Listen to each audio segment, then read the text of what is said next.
Video पाहणाऱ्या आपणा सर्वांचं माझ्या विजया जाधव यूट्यूब चॅनेलवर हार्दिक स्वागत आहे.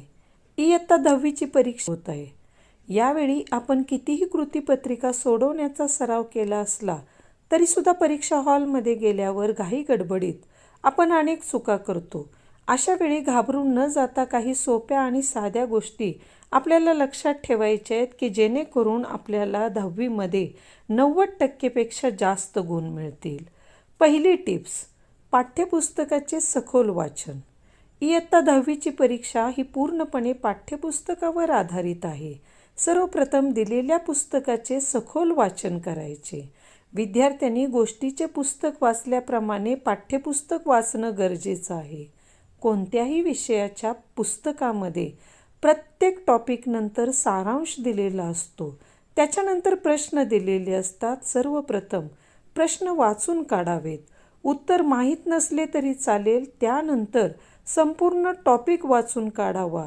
वाचत असताना आपला मेंदू वाचलेल्या प्रश्नांचं विश्लेषण करत असतो. त्यामुळे आपल्याला सखोल वाचन करता येते. प्रश्नांची उत्तरे आपोआप मिळतात. नंतर सारांश वाचावा, म्हणजे तो धडा कायमस्वरूपी आपल्या लक्षात राहतो. अशा पद्धतीने पुस्तकाचे वाचन केले तर ते जास्त परिणामकारक असते. परीक्षेच्या वेळी सारांश वाचन उजळणी करण्यासाठी महत्त्वाचे ठरते. दुसरी टिप्स, कृतीपत्रिका अवश्य पहा. प्रत्येक विषयाच्या कृतीपत्रिकेतील प्रश्नांची उत्तरे तुम्हाला लेखी परीक्षेत लिहायची आहेत. त्यासाठी प्रत्येक विषयातील कृतीपत्रिकेतील प्रत्येक प्रश्न, त्याचे स्वरूप, अर्थ, त्या प्रश्नाच्या उत्तराची अपेक्षा, गुण, त्या प्रश्नाच्या उत्तराची भाषा, ह्या सर्व गोष्टी आपल्याला समजल्या तर त्याप्रमाणे अभ्यासाने उजळणी करता येईल.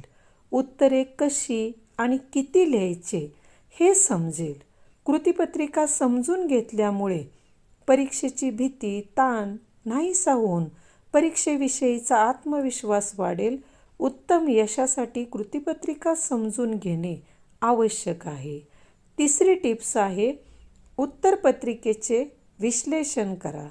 सध्या शाळेत आपणा सर्वांची सराव परीक्षा चालू आहे. या परीक्षेच्या शिक्षकांनी तपासलेल्या उत्तरपत्रिका तुम्हाला मिळतील. मिळालेल्या उत्तरपत्रिकेत किती गुण मिळाले तेवढेच आपण पाहतो.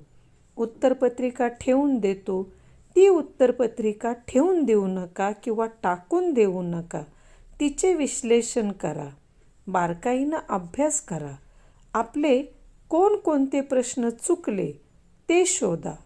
कोणत्या प्रश्नाला तुम्हाला कमी गुण मिळाले ते अभ्यासा. चौथी टिप्स, लिखाणाच्या चांगल्या पद्धतीने सराव करा.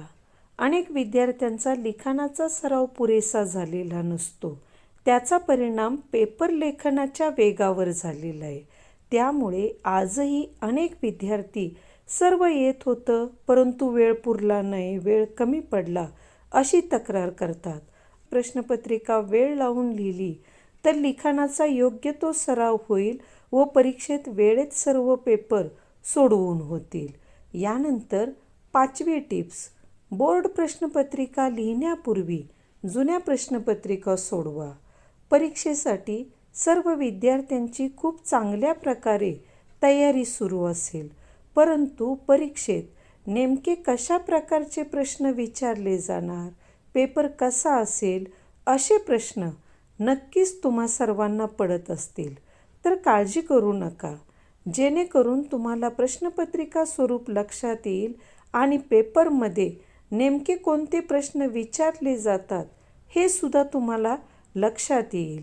या प्रश्नपत्रिका बोर्ड परीक्षेच्या सरावाच्या दृष्टीने खूप महत्त्वाच्या आहेत.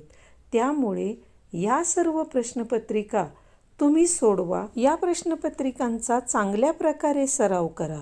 नवीन प्रश्नपत्रिका घेण्यापूर्वी जुन्या प्रश्नपत्रिकेच्या प्रश्नांचा या पद्धतीने चांगला सराव होतो. यानंतरची 6वी टिप्स, वेळेचे चांगल्या पद्धतीने नियोजन करा. परीक्षेच्या आधीचे हे जानेवारी आणि फेब्रुवारी हे 2 महिने जून ते डिसेंबरपेक्षा अत्यंत महत्त्वाचे आहेत. यामध्ये आपला 24 तासामधील 1 मिनिटसुद्धा वेळ वाया जाणार नाही, हे लक्षात घेऊन वेळेचे चांगल्या पद्धतीने नियोजन करा. 24 तासाचे आपण पुढील पद्धतीने नियोजन करू शकतो. शाळा 6 तास, एक्स्ट्रा क्लासेस 2 तास, सकाळ आणि संध्याकाळचं जेवण 1 तास, सकाळचे आवरणे 1 तास, रात्रीची झोप 8 तास, मनोरंजन आणि भटकंती 2 तास. या सर्व गोष्टी हिशोबात धरून 4 तास शिल्लक राहतात, त्याचं चांगल्या पद्धतीनं नियोजन करा. 7वी आणि शेवटची टिप्स आहे, स्वतःची मनस्थिती चांगली ठेवा. परीक्षा कालावधीत सकाळी प्राणायाम करा, योग्य आहार घ्या, बाहेरचे खाद्यपदार्थ खाऊ नका, 6 तासापेक्षा जास्त वेळ झोपू नका, सोशल मीडियाचा वापर टाळा. कोणत्याही मित्राला तू कोणतं पुस्तक वापरतो, तुझं टाईम टेबल काय, हे विचारू नका, त्यामुळे अतिताण येतो. पाठ्यपुस्तकातील घटकानुसार तुमच्या वेळेची विभागणी करा. फक्त वाचू नका, तर लिहिण्याचा देखील चांगल्या पद्धतीने सराव करा. 10वी परीक्षेला सामोऱ्या जाणाऱ्या सर्व विद्यार्थिनींना माझ्याकडून परीक्षेसाठी हार्दिक शुभेच्छा. अभ्यास करा, कष्ट करा, पण दडपण घेऊ नका. प्रत्येक फुलाची आणि प्रत्येक मुलाची उमलायची वेळ वेगळी असते. Nothing is important than your smile. धन्यवाद. विज्ञानविषयक शालेय शैक्षणिक व्हिडिओ आणि शैक्षणिक उपक्रम पाहण्यासाठी माझ्या विजया जाधव या यूट्यूब चॅनेलला लाईक, शेअर आणि सबस्क्राईब करा. हा व्हिडिओ तुमच्या मित्रपरिवारामध्ये जास्तीत जास्त शेअर करा. धन्यवाद.